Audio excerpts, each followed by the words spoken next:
Hindi naman kami pumunta dito para magpumilit na dalawan si Daddy. Nandito kami para pahuli ang magnanakaw mong ina. I filed a case against you dahil sa pagnanakaw mo sa Daddy ko. Kaya manda ka nang sumuko sa mga polis. Kayo ko makulong. Wala kayong ebidensya. Nakita sa CCTV namin sa bahay ang pagpasok niyo doon ng walang paalam. At nakita din sa CCTV sa hospital yung nalaglag yung relo ni Daddy sa bag mo. At ang pagpapalayas ko sa'yo.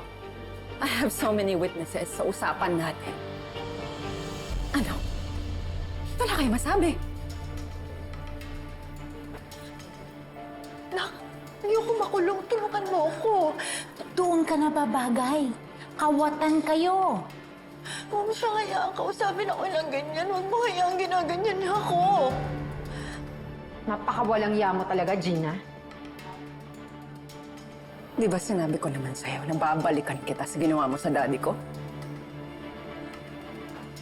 Ano ba hinintay niyo? Arestuhin niyo na yan. Sandali lang, Doc. Betsy, sandali lang po. Ayoko po sumama sa inyo. Ayoko. Betsy, tulungan mo ako. Huwag ka naman naman, alis ko sa'yo. Sumama ka lang! Ayop ka! Sandali! Gina!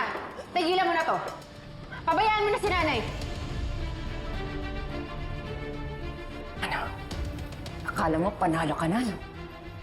Kailanman, walang nananalong masasamang tulad nyo. Betsy! Tayong dalawa na lang ang magkakampi. Oo naman.